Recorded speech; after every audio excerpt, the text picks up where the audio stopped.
All right, good afternoon, my friend Forbes Black. Hello, Zan. Thanks for having me on. Delighted to have you here on the EV shopping guide. And before we even start, I want to see and understand what your t-shirt says. Oh, my t-shirt says, here, let me adjust a bit. Can you see it now? It says Infinity MPG. Okay. Of an old Dutch style bicycle on it. And it basically is infinity when you're on a bike, right? It basically is. I mean, I suppose there's some oil involved in making and distributing butter these days, but generally speaking, it's infinity miles per gallon. Very good. Well, you're here to talk today about bicycles and e-bikes. Before we get started again, what do you do for a living? It is Forbes, right? Correct, 2 syllables. I'm a software engineer and a controls engineer, and I spent most of my career doing EV and solar development. But a few years ago, some people here in town in Santa Clarita, where I live, made me an offer to work on hydraulic stuff with them. And the temptation to be able to ride my bicycle to work was just too great. So I said, okay. So I'm on a hiatus from green energy right now.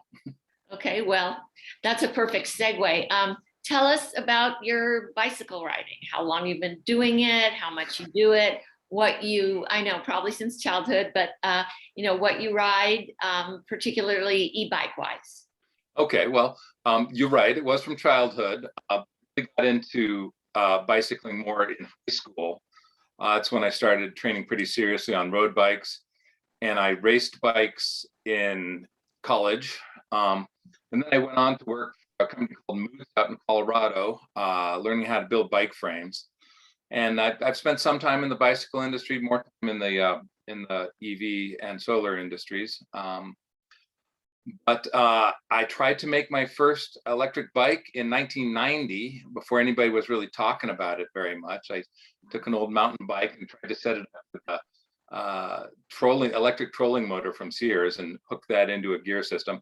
Didn't quite get that one finished, but that was my first attempt at electric bikes, and I've been trying hard ever since 1990. Really had my first working one in 1998. So wow, I'm impressed. And what do you ride now mostly? Well, I, of course, have a large stable of bicycles. I like old steel bicycles, classic looking ones. And that's what I ride when I'm riding my push bikes or my acoustic bikes as opposed to electric bikes. My electric bike that I ride most of these days is something I built from home with a hub motor that I got online. A frame that a friend of mine had designed and had made in Taiwan.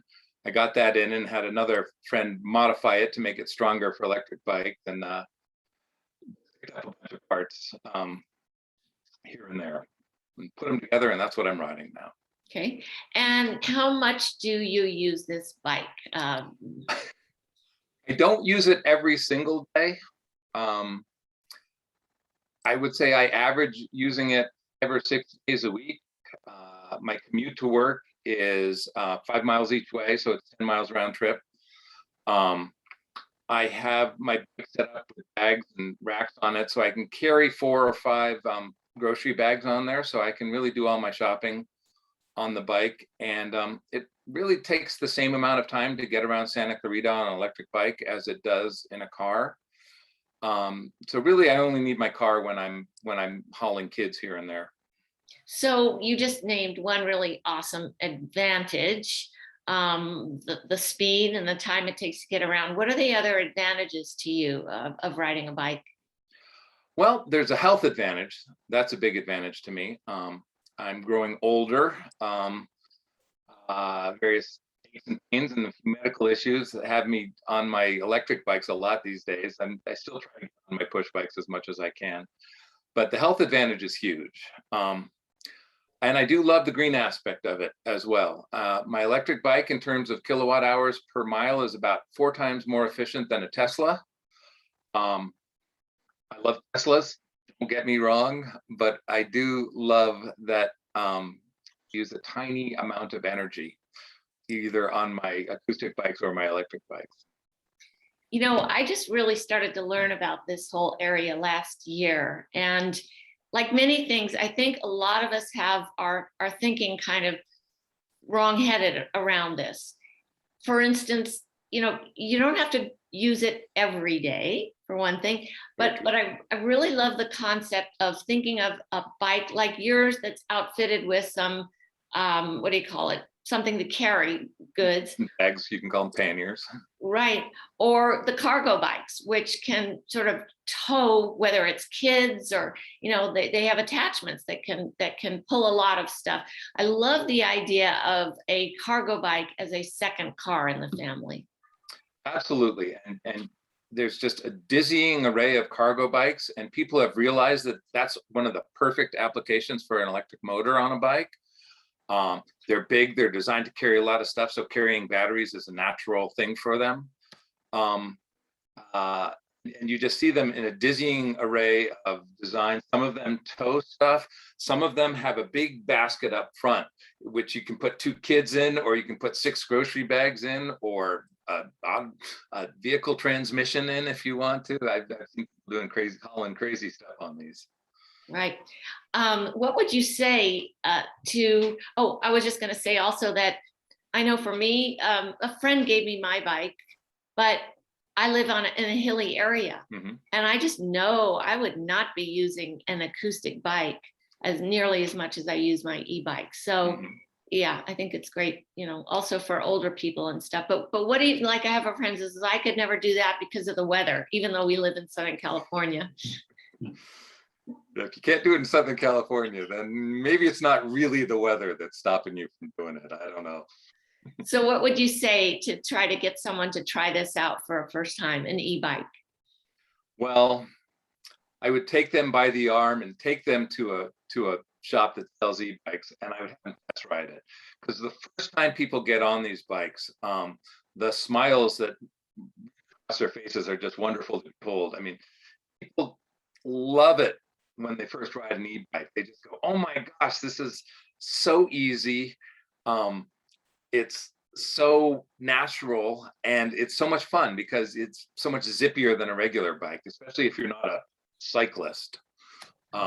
So the best way to get people into e-bikes is to get them on an e-bike, hook or by crook. Let them borrow yours. So You've just given me a new phrase, because we always talk about the EV grin, right? Yeah, Now yeah. we have an e-bike grin. Absolutely, yes. I love it. I love it. And what would you like to see happen to make cities more friendly? I mean, you live in, what do you call it, a suburb, but yeah. But what do you think needs to happen? That's a long discussion perhaps, but I'd love to hear your thoughts. I think, especially in a place like Santa Clarita, municipal governments and state governments, for that matter, need to stop thinking in terms of bicycles as recreational toys for grown-ups and kids. Santa Clarita wins awards for its bicycle infrastructure. People love to crow about how good it is. But really what it's at is for people who want to ride on the weekends, take their kids out with them, either on little kids' bikes or in a tow trailer or whatever, and go on short rides just around town. It's not as well set up for a bicycle commuter. For instance, it's really hard to get to the mall that they call the town center on a bicycle. You have to kind of go through these convoluted routes, and it would be great if they had more of a plan to address getting to stores, getting to work, getting to taking your kids to Little League on a bicycle, rather than just puttering around on the arroyos out here down by the river on the weekends. So I'd like to see them go more practical, less recreational. Right. Here in Santa Monica, I sort of live in ground zero of bike-friendly cities. But I know it still can be, hazardous. What would you say for bicycle safety for someone starting out for the first time? That's a great question. And it goes back to your last question, because the city planners, the traffic engineers, when they plan out a city, they can make it so much more safe for cyclists. In terms of safety just in general, obey the traffic laws if you're on a bicycle. They apply to everybody and they keep everybody safe. So many bicycles are blowing through red lights. Don't do that. Obey the traffic laws. Act like a good citizen when you're on your bicycle. Secondly, and this is very important, especially this time of year, get a really good set of lights on your bicycle. You want, and there's so many out there, and they're so bright with these high power LEDs right now, and they're very inexpensive. Get really good lighting on your bicycle. And other than that, a lot of towns will offer bicycle safety classes, that sort of thing, and I encourage people to take those. That's a great tip. You know, something that's helped me too is just making some e-bike friends online and creating this sort of support community. And I even feel like a little bit guilty if I don't take my e-bike out now and then, because I'm in touch with these folks. So it's sort of like, it's a great help for motivation.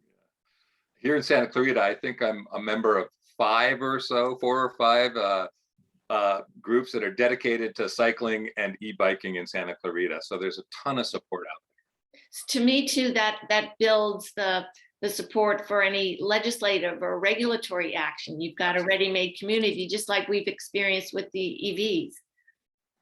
Absolutely, and you can also get heavily involved. I mean, I've been involved in the regulatory community for e-bikes since 1998, since my first real job in the e-bike industry. But I would encourage everybody to get involved and push your city for safer bike routes and e-bike routes, and you know, make your voice heard in terms of what you think e-bikes laws should be, where they should be allowed, where they shouldn't be allowed, that sort of thing. Awesome. Any last words on either motivating people to try it out or just the joy of it, whatever you like? You know, I love electric cars, and don't get me wrong, but when you're in a car, you're sort of in your own little bubble, and the world outside is something beyond, something other. When you're on a bike, whether that's an electric bike or a push bike, you're right in the middle of everything, and you have so much more. You're so much more in touch with the world around you. I love exploring. I love walks in the woods. I love nature. And you get so much more of a sense of being out there when you're on a bicycle than you do when you're in a car, whether it's gasoline powered or electric powered. You know, I've just been reading too that something we all know instinctively, that being out in nature and around trees particularly just makes you feel better, but they're scientifically studying it now and actually showing that exposure to trees helps our mental health. I'm not surprised, and I'm glad they're doing that. Awesome. Great to talk to you, Forbes. Keep writing. Thanks, Ann. Appreciate it. I sure will. Great. Bye-bye.